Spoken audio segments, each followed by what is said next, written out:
ለቻናሉ አዲስ ከሆናችሁ ላይክ፣ ሰብስክራይብ እና የደውሏን ምልክት በመጫን ቤተሰብ ይሁኑ። ሙጅዛዓት ኢብኑ ሰውር አሰዱሲ ረዲየላሁ ዐንሁ።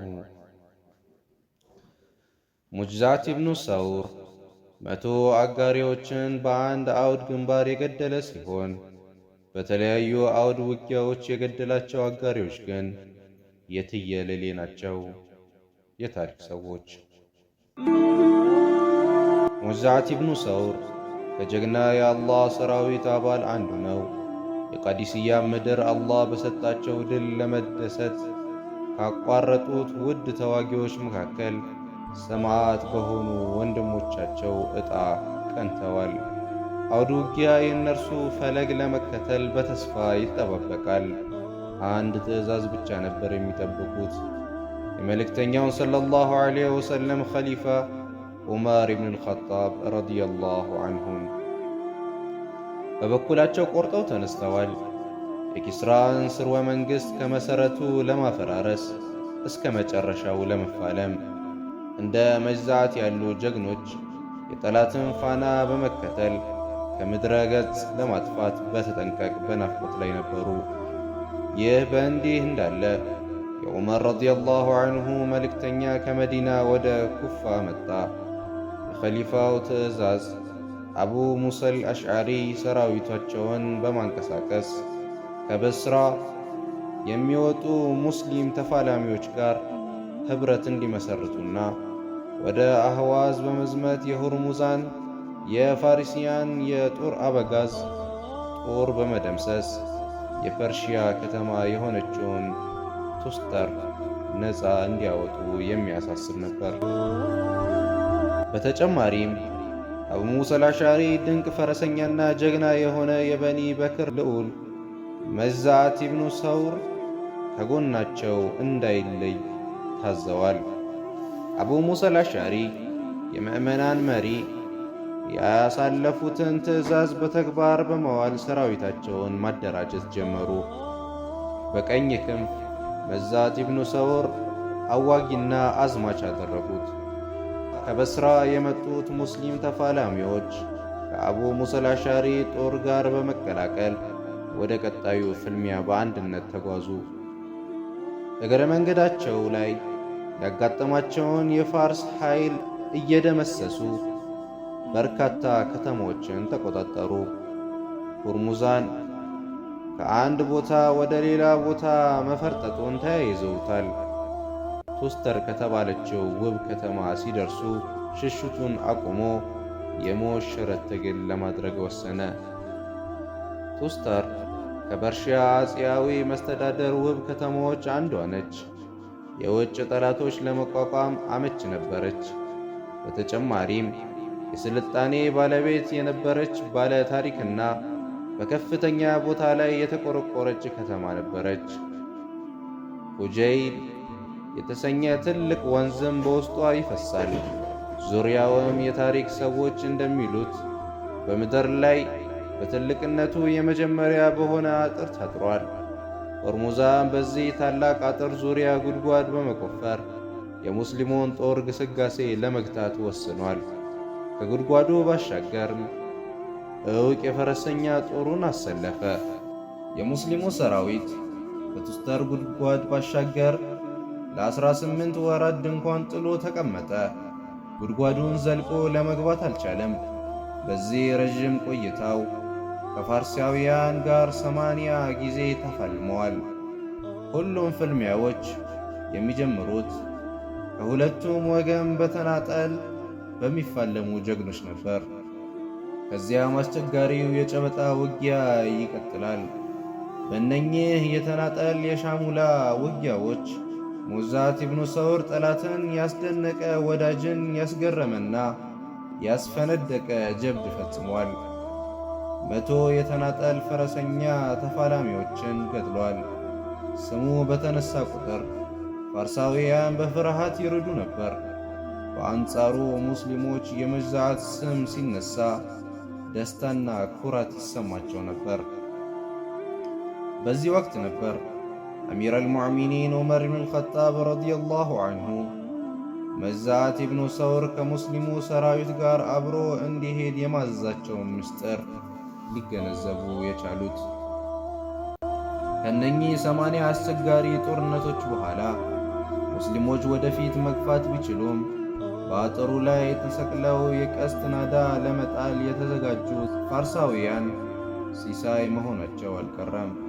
የፋርሳውያን ቀስት ጫፍ በእሳት የጋለ በመሆኑም አሳማሚነቱ የከፋ ነበር።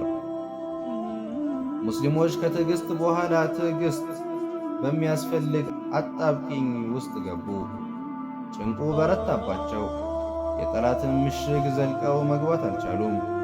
አላህን ለመኑት በጠላታቸው ላይ ድል እንዲያጎነጽፋቸው። የጦር አዛዥ አቡ ሙሳ አልአሽዓሪ የቱስተር አጥር እንዴት ሰብረው መግባት እንደሚችሉ መላው ጠፍቷቸው ሲያሰላስሉ በአጠገባቸው ከቱስተር አጥር ላይ የተወረወረ ቀስት ተመለከቱ። የቀስቱ ጫፍ ላይ ደግሞ ደብዳቤ ታስሯል። አነበቡት። እንዲህ ይላል፣ እናንተ ሙስሊሞች እኔ በእናንተ ላይ እምነት ጥዬባችኋለሁ። ነፍሴን፣ ገንዘቤን፣ ቤተሰቤንና ተከታዮቼን ላትነኩ ቃል የምትገቡልኝ ከሆነ ወደ ከተማዋ ዘልቃችሁ የምትገቡበት መንገድ አመላክታችኋለሁ። አቡ ሙሳ የደህንነት ውላቸውን ቀስቱን ለላከው ሰው በተመሳሳይ ዘዴ ላኩለት። ግለሰቡ ሙስሊሞች ቃላቸውን የማያጥፉና ቃል ኪዳናቸውን የሚጠብቁ መሆናቸውን በማመኑ ጨለማን ተገን በማድረግ ከአቡ ሙሳ አልአሽዓሪ ጋር ተገናኘ። እንዲህ በማለትም ማንነቱን ገለጸ። ከልዑላን ቤተሰብ አንዱ ነኝ። ሁርሙዛን ታላቅ ወንድሜን ገድሏል። በገንዘቡና በቤተሰቡ ላይም ድንበር ያለፈ ጥቃት ፈጽሟል። በእኔም ላይ ከፍተኛ በደል አድርሷል። በእኔ ላይ አሁንም ተንኮል ያድራል። በነፍሴም ሆነ በልጆቼ ላይ አላምነውም። ከእርሱ ግፍ የእናንተን ፍትሕ፣ ከእርሱ ክህደት የእናንተን ታማኝነት መርጫለሁ። በመሆኑም ወደ ቱስተር የሚያስገባችሁን ስውር ቀዳዳ ላሳያችሁ ወስኛለሁ። ጀግንነትና ብልህነት ያለው ሰው ይስጡኝና ጎዳናውን ላሳየው አላቸው። አቢ ሙሳ አልአሽዓሪ ሙዛት ኢብኑ ሰውርን አስጠርተው በምስጢር አነጋገሩት። ካንተ ሰዎች ውስጥ በዋና ችሎታ ያለውን ጀግናና ብልህ ሰው አመላክተኝ። ሙዛትም አለቃዬ፣ ይህ የምትፈልገው ሰው እኔ እሆን ዘንድ ይፍቀዱልኝ አለ ሙዛት።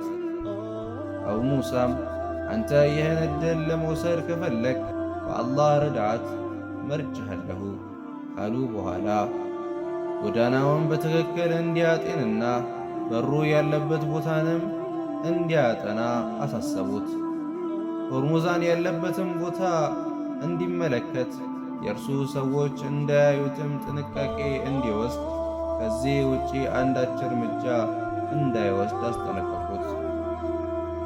ሙዛት ኢብኑ ሰውር ከፋርሳዊው አመላካች ጋር በመሆን ጨለማን ተገን አድርጎ ጉዞውን ጀመረ። በመሬት ውስጥ በስውር የተሰራ ጠባብ ውሃማ መንገድ ወሰደው። መንገዱ በአንዳንድ ቦታ ሰፋ ብሎ በሁለት እግር የሚያስቆም ሲሆን፣ በሌላ ቦታ ደግሞ ከመጥበቡ የተነሳ በመዋኘት ነበር መጓዝ የሚቻለው። የጉዞ አስቸጋሪ ነገር ሙዛትን ፋርሳዊው እየወደቁና እየተነሱ ወደ ከተማዋ ከሚያስገባው ቀዳዳ ደረሱ። የወንድሙን ጉዳይ ሁርሙዛንን አሳየው። የሚጠበቅበትን ቦታም ተመለከተ። ሙዛት ሁርሙዛንን ሲመለከት በቀስት ሊገድለው አሰበ። ግና የአቡ ሙሳ አልአሽዓሪ ትእዛዝን አስታወሰ። ምንም አይነት እርምጃ እንዳትወስድ ተብሏል። እንደምንም ብሎ ስሜቱን ተቆጣጠረ። ጎህ ከመቅደዱ በፊትም ወደ መጣበት ቦታ ተመለሰ። አቡ ሙሳ አልአሽዓሪ 300 ትዕግስተኛና ጀግና ሙስሊም ተፋላሚዎችን አዘጋጁ። በሙዛት ኢብኑ ሰውር መሪነት በስውሩ ቦይ ተጉዘው በጠላት ላይ ድንገተኛ ጥቃት እንዲከፍቱ ምክርና ማሳሰቢያ ሰጡ። ተክቢር ከውጪ ያለው የሙስሊም ጦር የከተማውን በር ጥሶ እንዲገባ የሚሰጥ መልእክት እንዲሆን ተነጋግረው ተለያዩ። ሙዛት ኢብኑ ሰውር ቀለል ያለ ልብስ እንዲለብሱ ምክር ሰጠ ለጓዶቹ። መንገዱ ውሃማ በመሆኑ ልብሳቸው በውሃ እንዳይረስና ጉዟቸውን እንዳያደናቅፋቸው በመስጋቱ ነበር። ከሰይፍ ውጭም ሌላ ነገር እንዳይዙና ሰይፋቸውንም ከልብሳቸው ስር ከሰውነታቸው ጋር እንዲያስሩት አሳሰበ። ሌሊቱ ሲሶ እንዳለፈ በስውሩ የውስጥ ለውስጥ መስመር ይዟቸው ነጎደ። ሙጃትና ጓዶቹ አስቸጋሪውን የውስጥ ለውስጥ መስመር ተያያዙት። አንዴ ሲወድቁ፣ ሌላ ጊዜ ደግሞ ሲነሱ ወደ ከተማዋ ከሚያደርሰው ቀዳዳ ደረሱ። ዳሩ ግን ከ300ዎች ሸማቂዎች 80ዎቹ ብቻ ነበር ከጫፉ ለመዝለቅ የቻሉት። ቀሪዎቹ 220 ያህሉ በጉዞ ላይ ተሰውተዋል።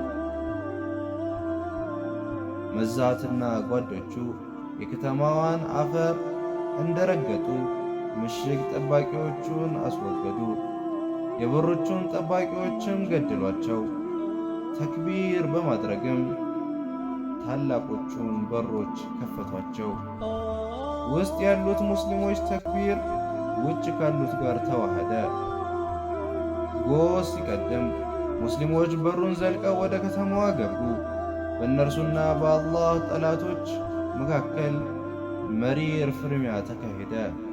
በርካታ ሰዎች ከሁለቱም ወገኖች ወደቁ። አስፈሪና ከፍተኛ የሰው ኃይል የረገፈበት ጦርነት ነበር። ፍልሚያው በጦዘበት ወቅት መዛዓት ሁርሙዛንን ተመለከተ። ወደ እርሱም አመራ፣ ሰይፉንም ወደረበት። በድንገትም ሌሎች ተዋጊዎች በመካከላቸው በመግባታቸው ተፈላጊው ፍልሚያ ሳይካሄድ ቀረ። ሁርሙዛን ከመዛዓት ዓይን ተሰወረ። ገና ብዙም አልቆየም። ሁርሙዛንና መዛዓት ፊት ለፊት ተገናኙ። ሁለቱም ሰይፋቸውን ሰነዘሩ። የመዛዓት ሰይፍ ተፈላጊው ግብ ላይ መድረስ ሳይችል ቀረ። ሁርሙዛን ጀግናውን ሸማቂ አቆሰለው። ታላቁ የአላህ አርበኛ በቱስተር መሬት ላይ ወደቀ፣ ግና አልተከፋም። በእርሱ አማካኝነት የጦርነቱ ሚዛን ከሙስሊሞች እየደፋ መሆኑን ተመልክቷልና። ጦርነቱ ቀጠለ። አላህ ሙስሊሞች ድል እንዲያቀዳጁ አደረገ። ሁርሙዛንም ተማረከ። አብሳሪዎቹ ድል መቀዳጀታቸውን የሚያመለክት መዝሙር እያሰሙ ወደ መዲና ነጎዱ። ሁርሙዛን አክሊሉን እንደደፋ በምርኮኝነት ወደ ዑመር ኢብኑ አልኸጣብ ረዲየላሁ ዐንሁ መናገሻ ከተማ ተወሰደ። ግና በአንጻሩ ለዑመር መርዶም ነበር። ድንቁ ፈረሰኛና የጦር አበጋጅ መዛት ኢብኑ ሰውር መስዋዕቱ ይገለጽላቸዋል ረዲየላሁ ዐንሁ ወአርዳህ።